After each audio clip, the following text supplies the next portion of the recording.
She looked me straight in the eye, lipstick perfect, like she planned the whole thing. I want an open relationship, Madison said, smirking.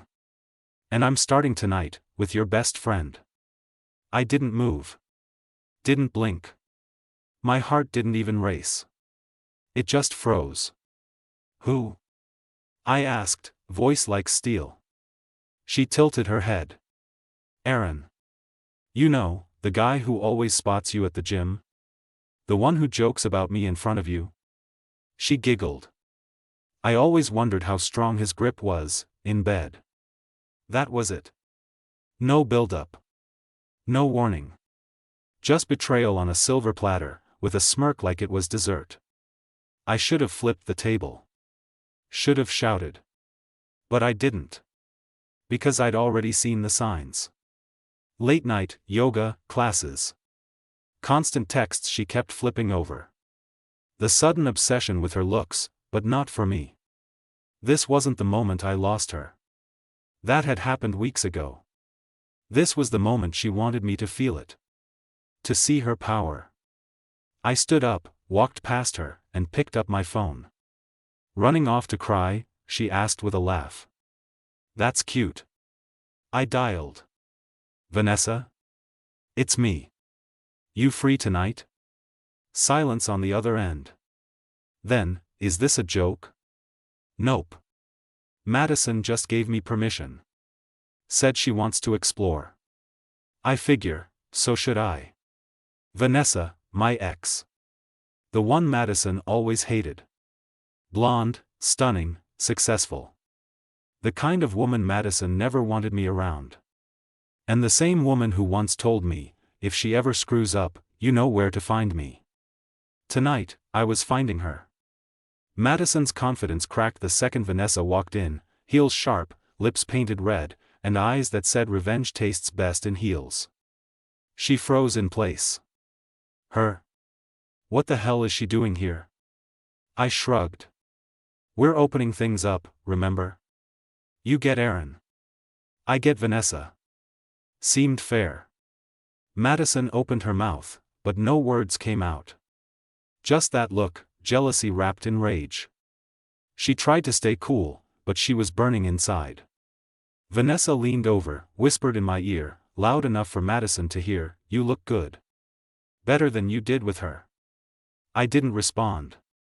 Didn't have to. Madison stormed off to the bedroom, probably to text Aaron. Probably to cry. Or scream into a pillow. I didn't care. Because for the first time in a long time, I was done playing the fool. No more excuses. No more, it was just one night. No more, you're being too sensitive. She drew the first knife. Now, it was my turn to carve. And the best part? I hadn't even started yet.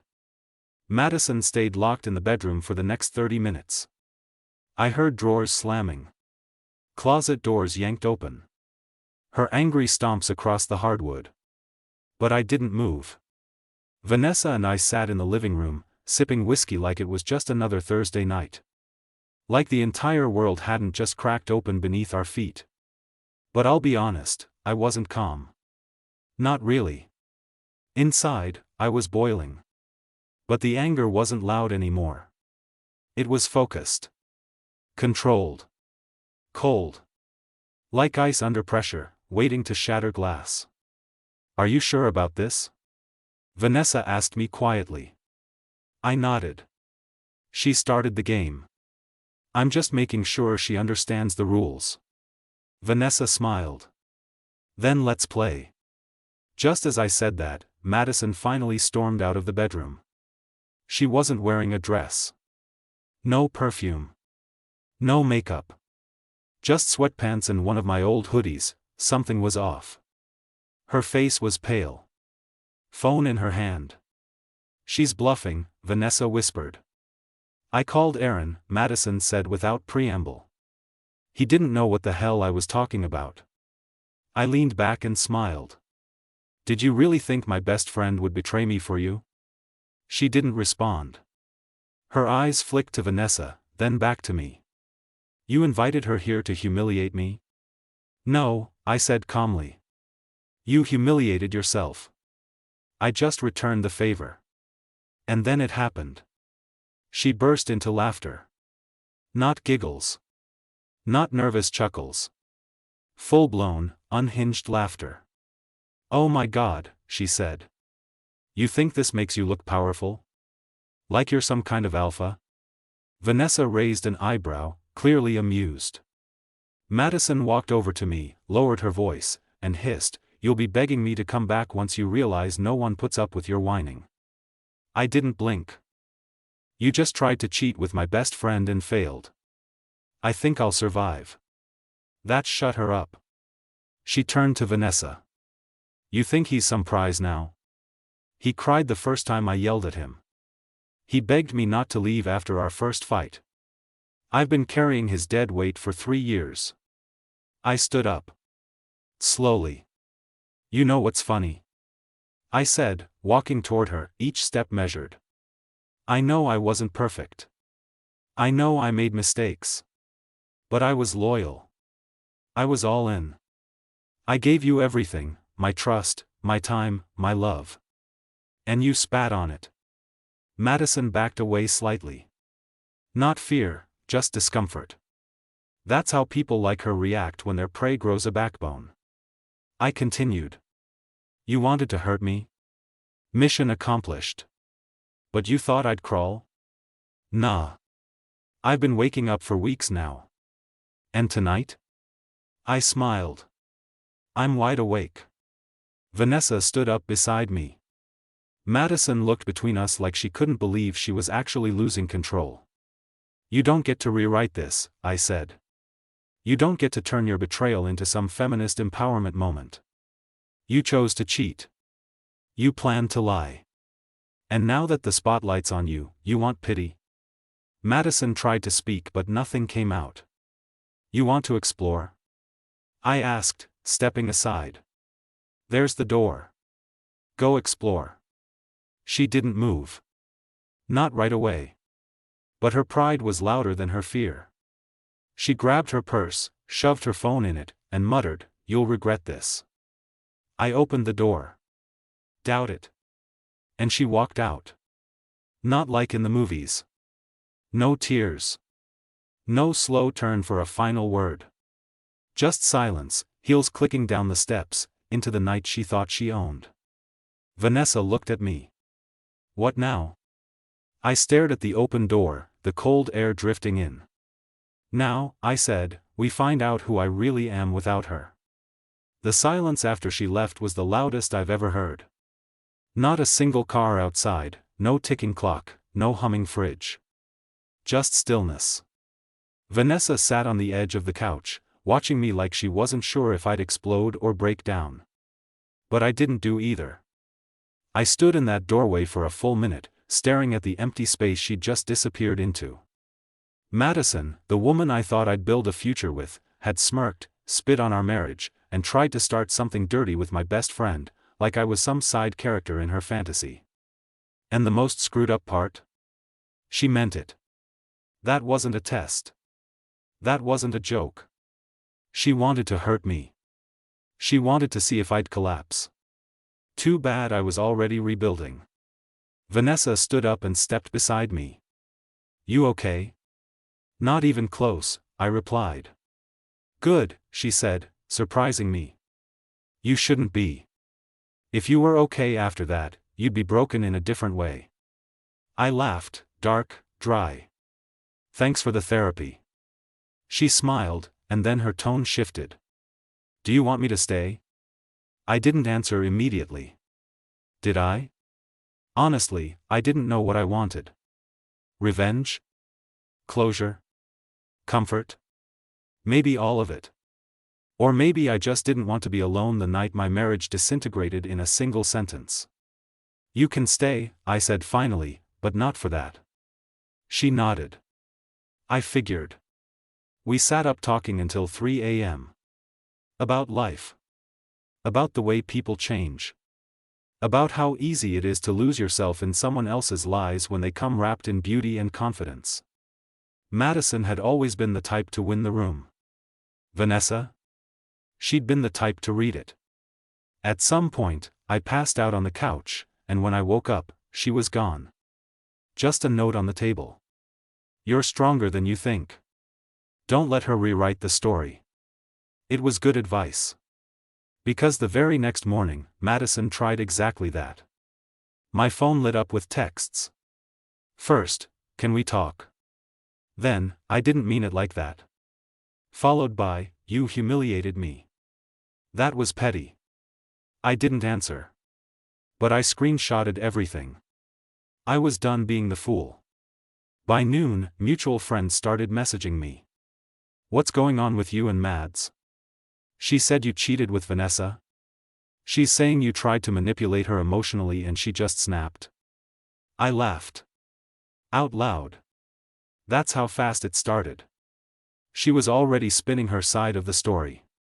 Classic Madison, control the narrative. Make herself the victim, paint me as unstable, needy, whatever fit the script. But this time, I was ready. I uploaded the screenshots. All of them. Her text about Aaron. Her "open relationship" line. Her threats. No commentary. No rant. Just evidence. Then I sent a message to our mutual group chat. "This is the truth. Believe what you want." Silence. And then came the shift. Private messages started flowing in from people I didn't expect. Taylor, one of Madison's co-workers, "She's been talking about Aaron for weeks." I thought she was joking. Connor, a college friend, "She told me you were boring now. Said she needed freedom. She's been planning this." Even Aaron himself messaged me. Bro, I swear I had no idea. I'd never crossed that line. She's nuts. I didn't know who to believe anymore. But I believed one thing: I wasn't going to let her burn me and walk away smiling. I was done playing defense. It was time to go on the offensive. Madison never expected me to fight back. She always thought she was smarter. Slicker. Better at reading the room. For years, she controlled the pace of our life, what we did, who we saw, where we went. I let it slide because I thought that was love. I thought compromise was part of marriage. I thought I was keeping peace. Turns out, I was just giving her room to sharpen the knife. By the time the second day rolled in after the blow-up, her lies were spreading like wildfire. Mutual friends were divided. Some stayed quiet. Others reached out privately to stay neutral. But a few, very few, had the guts to admit they'd seen her spiral a long time ago. Madison sent me another message. "You're really going to ruin my reputation over one mistake? I didn't even do anything. It was a joke. A test. You failed it. That hit differently. A test? No. That was a full-on assault disguised as empowerment. A woman standing in her own kitchen, proudly announcing she wanted to hook up with my best friend, and calling it freedom." I didn't reply. I didn't have to.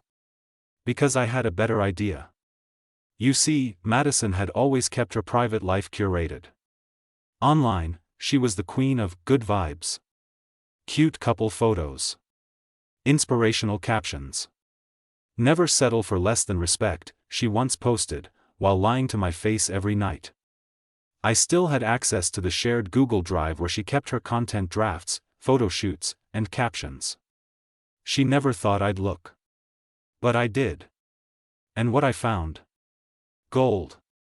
There were selfies labeled "Tulum trip with the girls," dated the exact week she said she was visiting her sick mom. Photos of her and some guy, definitely not Aaron, half drunk, half undressed, lounging in a beach villa. I didn't lose my mind. I didn't scream. I just took screenshots. Backed everything up.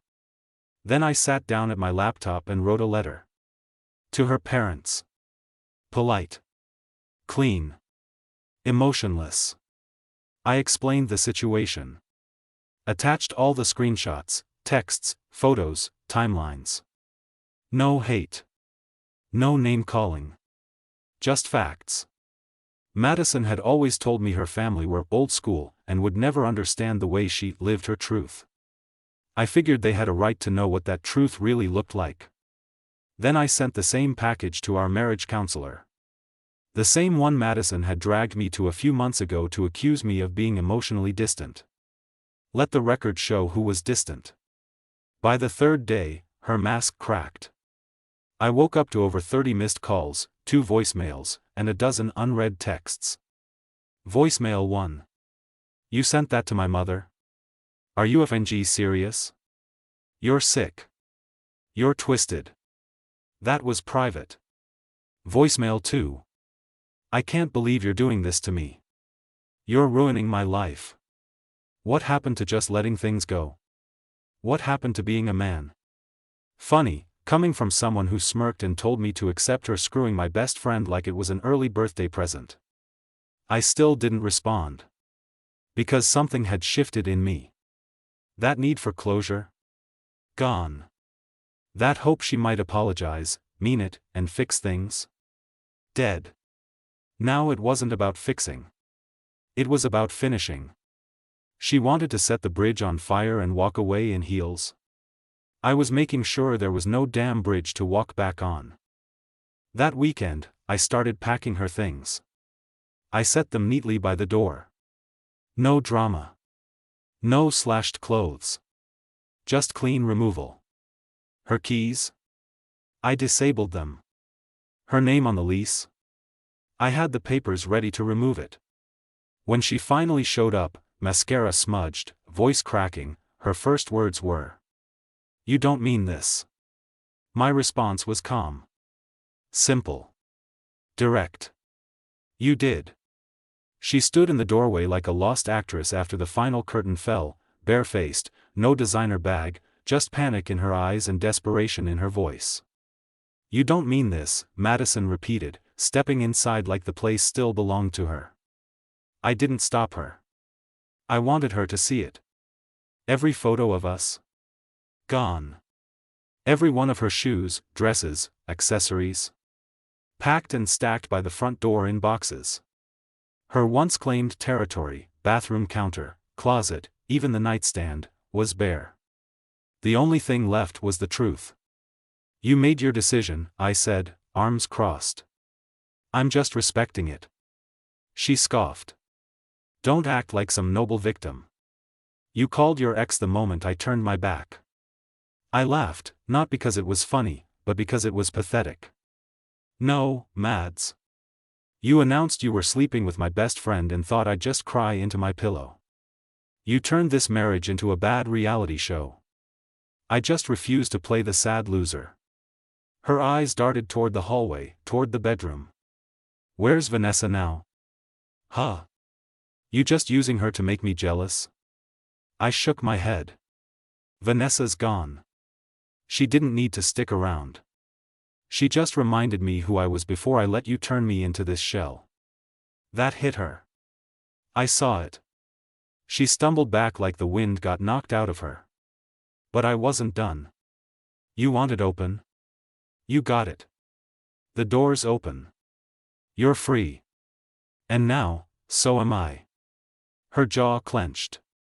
This is my home too. I'm not just leaving because you've gone psycho over a misunderstanding. A misunderstanding? I stepped forward. You literally said you wanted to get with my best friend. You planned it. You bragged about it. You told me you were starting tonight. Madison tried to pivot. It was a joke. A bluff. A test. God, you're so sensitive. There it was again. That word. Sensitive. Her favorite knife. Because heaven forbid a man have boundaries.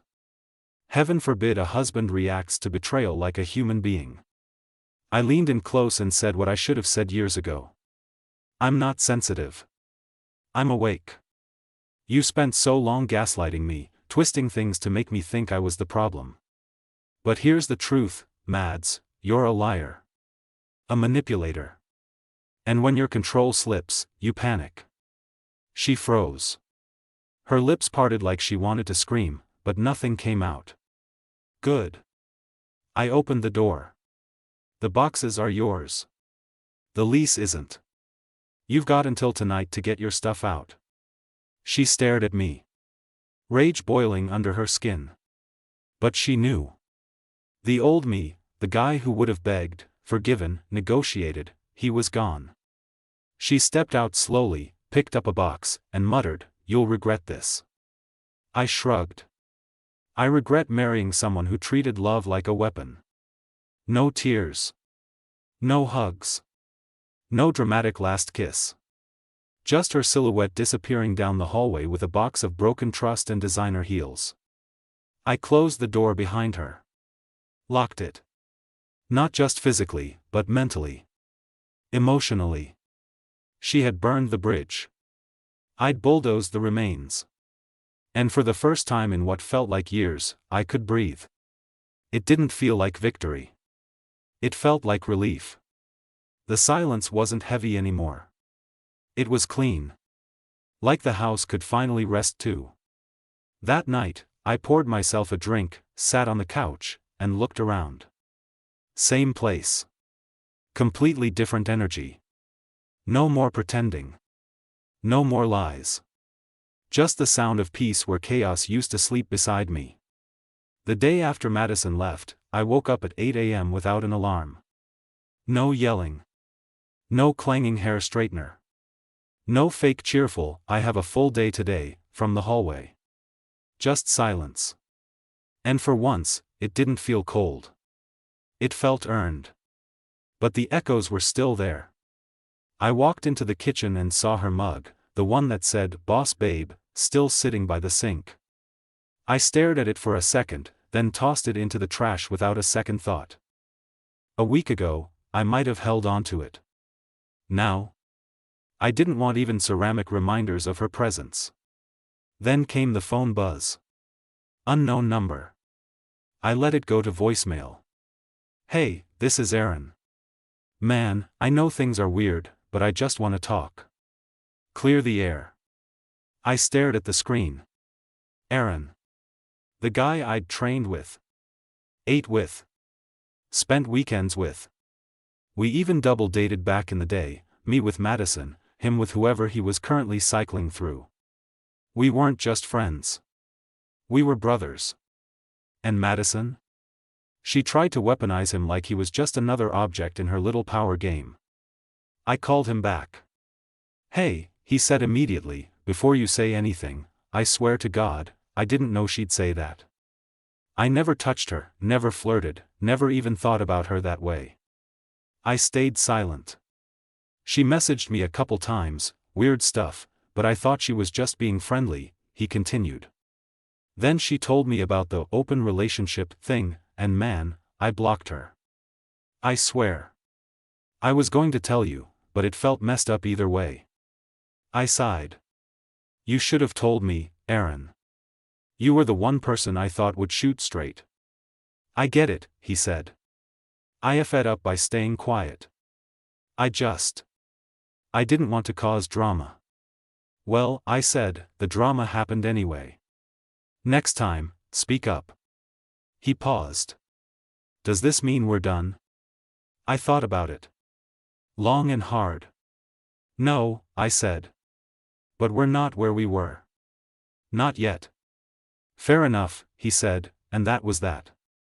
I hung up and took a walk outside. Same streets, different feeling.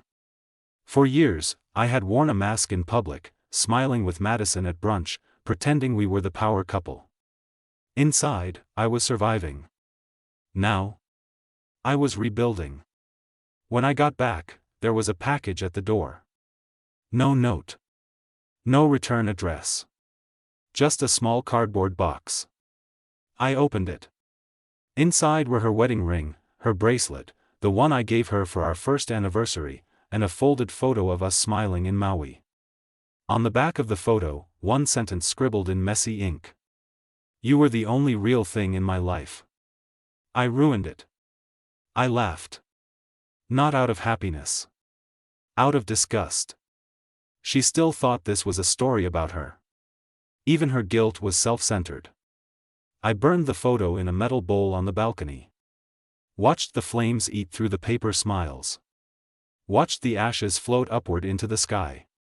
That night, I called Vanessa. Not for revenge. Not for company. Just to say thank you. She answered immediately. You okay? Yeah, I said. Weirdly, I think I'm better than I've been in years. You sounded different, she said. Like someone finally cut the anchor off their ankle. I smiled. That's exactly what it feels like. We talked for an hour, about everything but Madison. About our lives, careers, future trips. It was like rediscovering parts of me I'd buried just to keep the peace in a war I didn't even start. I didn't know what was next. But I knew what was over. Her. Us. The illusion. And now? Now I was free to build something real, with someone who didn't smirk while burning everything I gave them. It's strange how quickly peace can start to feel normal when you finally let go of the weight dragging you under. For the first time in years, I wasn't constantly checking over my shoulder. No more second-guessing every word I said. No more walking on glass to avoid setting off one of Madison's moods. The silence she left behind didn't feel empty anymore, it felt clean, like someone had finally aired out a smoke-filled room. I started making changes. Little ones at first. New bed sheets. Threw out every item that had her perfume on it. Repainted the bedroom wall she always insisted had to be beige because it matched her vibe. I picked a deep steel blue instead. The kind of color that didn't ask permission to exist. Then I upgraded bigger things. I deleted our wedding video. Cleared our shared photo drive. Erased her fingerprints from every corner of my digital world. She no longer got to live rent-free in my memory. And after that? I unfollowed her. The second I did, my phone lit up. Madison. Wow. Petty much? You're really that threatened by seeing me move on? No. I just didn't want her infecting my peace anymore. I didn't even reply. She sent another one the next morning. Funny how you went from loving husband to coward overnight. That one made me laugh out loud. No, Madison. I didn't change overnight. You just never looked hard enough to see that I was already breaking inside. Already fading. And the moment you told me you were jumping into bed with my best friend? That was the exact moment I stopped being your husband. That was the death of us. I started hitting the gym harder. Changed my routines. Changed my route to work. I even switched my morning coffee spot, where I used to get her vanilla oat milk latte every Friday without her ever asking. Funny how we remember things like that. The quiet efforts. The small sacrifices. The things that never made it into arguments but always shaped the imbalance. And then came the message I didn't expect. Her sister, Melanie. We'd always been on good terms. She was the first one who warned me, years ago, that Madison had a manipulative streak. At the time, I brushed it off. Thought she was just being harsh. Her message read. I heard what happened. She's spiraling, trying to control the story. You don't owe her a single thing. Just know, you deserved way better. You were the only man who ever really tried. That one hit different. Because for years, I thought I wasn't enough. Madison always made me feel like I was failing, too quiet, too emotional, too soft, too boring. But now? Now I realized it wasn't that I wasn't enough. It's that she was never satisfied unless she was in control. I wasn't weak. I was loyal. I wasn't clingy. I was committed. And I wasn't boring. I was stable, a lighthouse, not a firework. That night, I sat down at my desk and wrote a letter. Not to send. Just for me. It read. To the man I used to be. You bent. You tolerated. You forgave. And none of that made her stay. Because you were never the problem. You gave her a safe place to be real, and she wore a mask anyway. So now, stop asking why she left, and start asking why you stayed so long. Get up.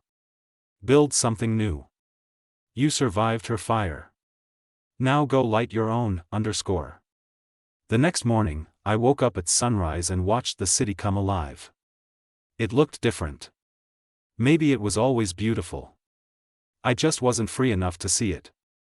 3 months after Madison walked out of my life, I stood in front of the mirror and didn't recognize the man looking back. Not because he was lost, but because he was finally found. Clean shave.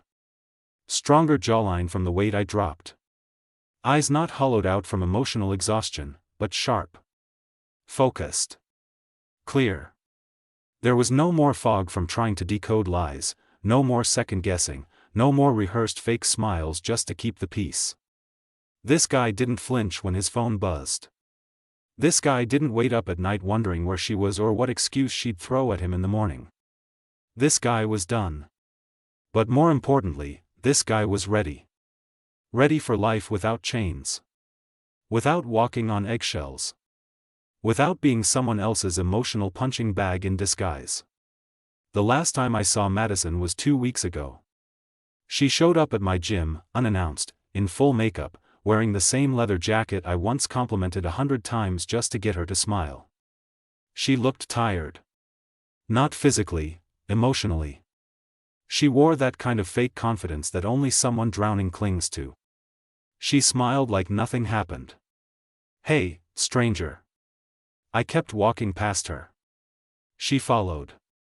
"So we're just not speaking now? After everything we had?" I turned to her, slow.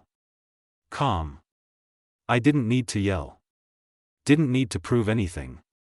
"We didn't have something," I said. "I built something. You just used it until it cracked." She blinked. "I've been in therapy," she said, desperate. "I've been figuring stuff out." I realized I was scared. Of commitment. Of being vulnerable. "You were good to me, I didn't know how to handle that."